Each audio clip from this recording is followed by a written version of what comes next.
দর্শক, ইরান দাবি করেছে জর্দানের আল আজরাক বিমান ঘাঁটিতে তারা হামলা চালিয়েছে এবং সেই হামলায় 3টি মার্কিন F-35 যুদ্ধ বিমান ধ্বংস হয়েছে এবং 3টি মারাত্মকভাবে ক্ষতিগ্রস্ত হয়েছে। ওই হামলায় কয়েকজন মার্কিন সেনা অফিসার এবং টেকনিক্যাল ও মেইনটেন্যান্স পার্সোনেল অর্থাৎ বিমান রক্ষণাবেক্ষণকারী লোকজন নিহত হয়েছে, বেশ কয়েকজন। এপাশে মার্কিন প্রেসিডেন্ট ডোনাল্ড ট্রাম্প ক্ষিপ্ত হয়ে হুমকি দিয়েছেন ইরানকে তারা গুঁড়িয়ে দেবেন। আইআরজিসি ঘোষণা দিয়েছে জর্দান থেকে মার্কিন সেনা চলে না যাওয়া পর্যন্ত লড়াই অব্যাহত থাকবে। এপাশে পাকিস্তান জানিয়েছে যে তারা আমেরিকা এবং ইরানকে আবার সেই সমঝোতায় ফিরিয়ে আনার চেষ্টা করছে। ইসরায়েলি গণমাধ্যম টাইমস অফ ইসরায়েল বলছে কূটনৈতিক প্রক্রিয়া নাকি অনেকটা এগিয়েছে। তবে এর সাথে নতুন করে যুক্ত হয়েছে আরেকটি খবর, সেটি হচ্ছে ইরানের পক্ষে গুপ্তচর বৃত্তি বা গোয়েন্দা বৃত্তি করার জন্য ইসরায়েলের আরও একজন নাগরিককে আটক করা হয়েছে। এই নিয়ে গত কয়েক মাসের ভেতরে বেশ কয়েকজন ইসরায়েলি নাগরিককে ইরানের পক্ষে গোয়েন্দা বৃত্তির জন্য আটক করা হলো। সুপ্রিয় দর্শক, এখনকার আলোচনায় এই বিষয়গুলো নিয়ে বিস্তারিত আলোচনা হবে। আশা করি আলোচনা ভালো লাগবে। আর যদি ভালো লাগে তাহলে শেষ পর্যন্ত সঙ্গে থাকবেন, লাইক কমেন্ট শেয়ার করবেন এবং চ্যানেলটি সাবস্ক্রাইব করে সাথেই থাকবেন। চলুন দর্শক, আমরা বিস্তারিত আলোচনা করি। দর্শক, আপনারা সবাই জানেন গত রাতে মার্কিন বাহিনী ইরানের বিশেষ করে কেশম দ্বীপে একটা বড় রকমের হামলা চালিয়েছে, যে হামলায় ভবন ধসে বিধ্বস্ত হয়ে চাপা পড়েছে মা বাবা এবং তাদের ছোট্ট একটি কন্যা সন্তান। এরপর ইরান জর্দান এবং কুয়েতে হামলা চালিয়েছে। ইরানের আইআরজিসি দাবি করছে যে তারা ভয়াবহ রকমের হামলা চালিয়েছে, যে হামলায় জর্দানের আল আজরাক বিমান ঘাঁটিতে 3টি মার্কিন F-35 যুদ্ধ বিমান ধ্বংস হয়েছে এবং 3টি মারাত্মকভাবে ক্ষতিগ্রস্ত হয়েছে। আর বেশ কয়েকজন সেনা অফিসার নিহত হয়েছে। শুধু সেনা অফিসার নিহত হয়নি, কয়েকজন বিমান রক্ষণাবেক্ষণকারী টেকনিক্যাল অ্যান্ড মেইনটেন্যান্স পার্সোনেল তারাও নিহত হয়েছে। আইআরজিসি বলেছে যতক্ষণ পর্যন্ত জর্দানের মুসলিম ভূখণ্ড থেকে মার্কিন সামরিক বাহিনী চলে না যাবে ততক্ষণ পর্যন্ত তাদের বিরুদ্ধে লড়াই চলবে। আইআরজিসি আরও বলেছে তাদের ভাষায়, তাদের বিবৃতিতে, যে মার্কিন বাহিনী হচ্ছে শিশু হত্যাকারী বাহিনী। এই বাহিনীর এই মধ্যপ্রাচ্য অঞ্চলে থাকার কোনো অধিকার নেই, থাকার কোনো প্রয়োজন নেই, তাদেরকে এখান থেকে যেতেই হবে। এদিকে আইআরজিসি কুয়েতের আলী আল সালেম বিমান বন্দরেও হামলা চালিয়েছে। এই দুই জায়গায়, কুয়েত এবং জর্দান, দুই জায়গায় ব্যালিস্টিক ক্ষেপণাস্ত্র দিয়ে হামলা চালিয়েছে ইরান, এবং ইরান বলছে হামলা তো সফল। কুয়েতে যে হামলা চালিয়েছে তাতে আলী আল সালেম বিমানবন্দরের 2টি ড্রোনের হ্যাঙ্গার ধ্বংস হয়েছে এবং একটি ফুয়েল ট্যাঙ্ক, জ্বালানি ট্যাঙ্ক, এটা ধ্বংস হয়েছে। এই যে জ্বালানি ট্যাঙ্ক ধ্বংস হয়েছে, সেই ট্যাঙ্ক থেকে আমেরিকার যুদ্ধ বিমান এবং হেলিকপ্টার জ্বালানি নিত, অর্থাৎ তেল নিত, এটা ধ্বংস করেছে। তার মানে কুয়েত থেকে বা কুয়েতের এই আলী আল সালেম বিমান ঘাঁটি থেকে জ্বালানি নেওয়াটা এখন মার্কিন বাহিনীর জন্য সংকটাপন্ন হয়ে গেল। এদিকে জর্দানে যে হামলা চালিয়েছে, জর্দানের সেনাবাহিনী দাবি করেছে তাদের সেনারা ইরানের কয়েকটি ব্যালিস্টিক ক্ষেপণাস্ত্র ভূপাতিত করেছে। এখানে একটু ব্যাখ্যা করে যেতে চাই দর্শক। ইরান বলল যে যতক্ষণ পর্যন্ত জর্দান থেকে মার্কিন সামরিক বাহিনী চলে না যাবে ততক্ষণ পর্যন্ত তাদের বিরুদ্ধে লড়াই। তার মানে ইরান কিন্তু একটা লক্ষ্য ঠিক করে দিল বা ঘোষণা করে দিল যে আমরা লড়াই করছি মার্কিন বাহিনীকে এখান থেকে বহিষ্কার করার জন্য, তাদের ভাষায়। যদি তাই হয় তাহলে কিন্তু ইরানের লক্ষ্য এখন পরিষ্কার। ইরান কিন্তু শুধুমাত্র আমেরিকার বিরুদ্ধে পাল্টা প্রতিরোধ গড়ে তুলছে, ব্যাপারটা তা কিন্তু নয়। তাদের এই ঘোষণার মধ্য দিয়ে পরিষ্কার হলো যে তারা জর্দান থেকে বা এই অঞ্চল থেকে, মধ্যপ্রাচ্য অঞ্চল থেকে মার্কিন বাহিনীকে তাড়িয়ে দিতে চায়, বহিষ্কার করতে চায়। এবং তারা বলছে কি, যে এরা শিশু হত্যাকারী কোনো সামরিক বাহিনীকে এই অঞ্চলে প্রয়োজন নেই, ইরান বলছে। ব্যাপারটা যদি তাই হয় তার মানে হচ্ছে যে ইরান এখন চাইছে আমেরিকার সামরিক বাহিনী এই অঞ্চল থেকে চলে যাক।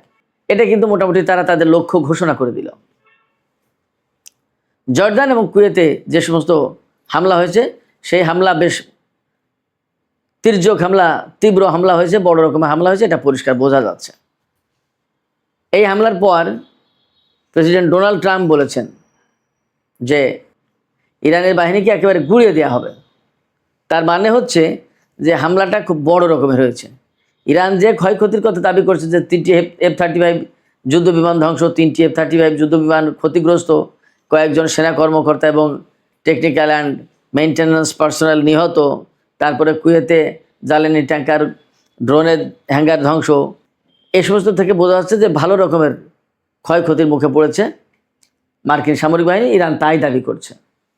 এর প্রেক্ষাপটে কিন্তু ডোনাল্ড ট্রাম্প ইরানকে একদম গুঁড়িয়ে দেয়ার, একদম 12টা, ইংলিশ অশালীন শব্দ ব্যবহার করেছে, সেটা বলা যাবে না, একেবারে 12টা বাজিয়ে দেওয়ার ব্যবস্থা করবেন তিনি, এই রকম হুমকি দিয়েছেন। তাতে বোঝা যাচ্ছে যে ইরান তাদের হামলা মোটেই হালকা করেনি, বরং জোরদার করেছে এবং তারা একটা লক্ষ্য নিয়ে এখন কাজ করছে, সেটা হচ্ছে মধ্যপ্রাচ্য অঞ্চল থেকে মার্কিন সেনাদেরকে সরিয়ে দেওয়া।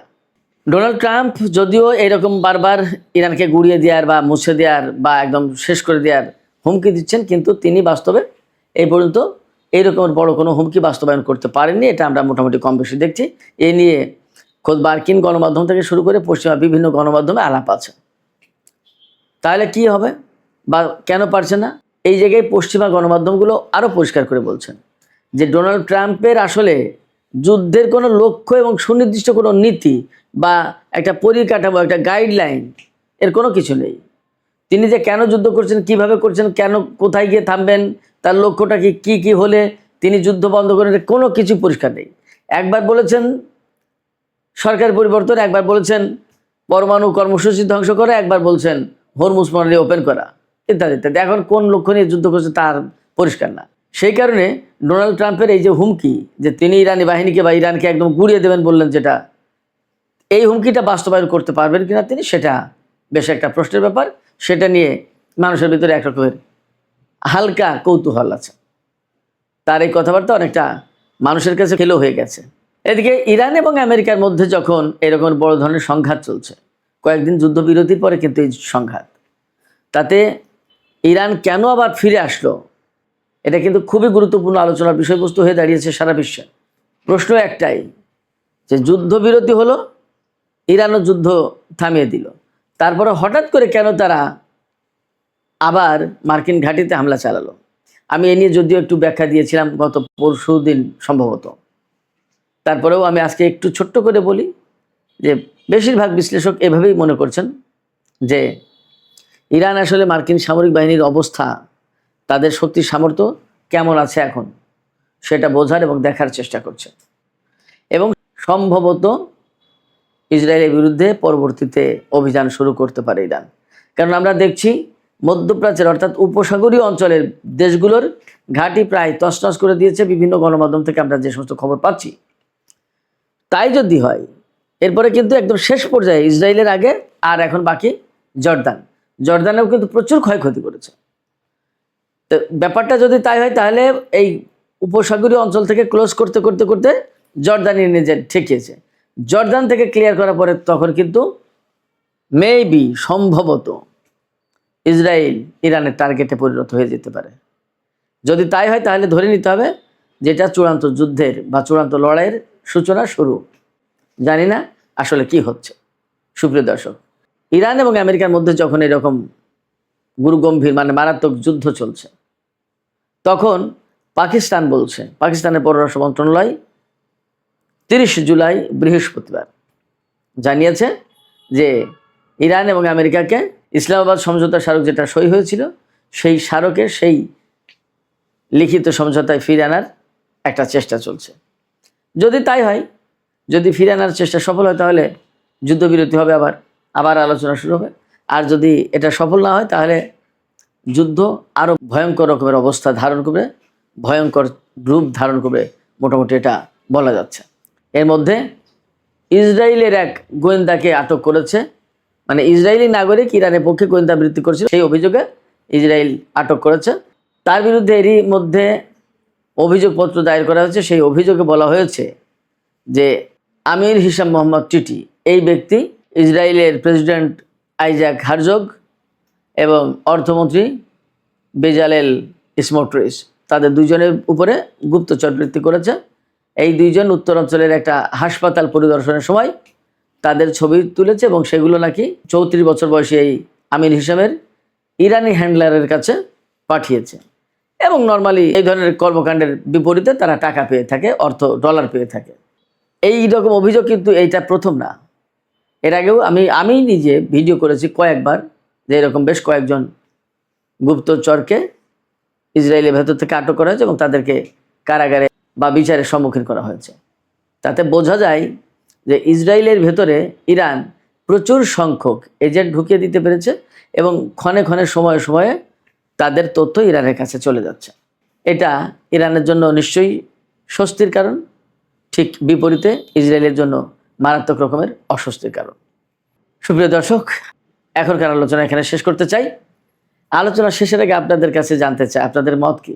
ইরান যে দাবি করলো, ইরানের আইআরজিসি, এই খবর কিন্তু পাকিস্তানের এক্সপ্রেস ট্রিবিউন দিয়েছে, আল জাজিরা দিয়েছে এবং ইরানের রাষ্ট্রীয় বার্তা সংস্থা ইরনা দিয়েছে বেশ দায়িত্বশীল জায়গা থেকে।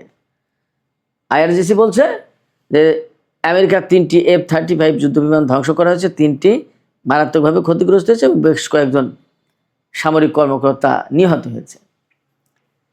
আপনারা কি মনে করছেন, এই খবরের সত্যতা কেমন বলে আপনাদের কাছে মনে হয়? 1, 2 হচ্ছে আপনারা কি মনে করছেন যে ইরান আসলে চূড়ান্ত লক্ষ্য নিয়েই এই সাম্প্রতিক যুদ্ধ, অর্থাৎ 29 জুলাই থেকে যে যুদ্ধ শুরু করেছে, এই যুদ্ধটা শুরু হলো চূড়ান্ত লড়াইয়ের লক্ষ্যে? আপনাদের মতামত জানিয়ে কমেন্টে লিখতে পারেন। আর ভিডিও ভালো লাগলে লাইক, কমেন্ট, শেয়ার করবেন এবং চ্যানেলটি সাবস্ক্রাইব করে সাথেই থাকবেন। দর্শক, এখনকার আলোচনা এখানে শেষ করতে চাইছি। আপনারা সবাই অনেক অনেক ভালো থাকুন। আল্লাহ হাফেজ।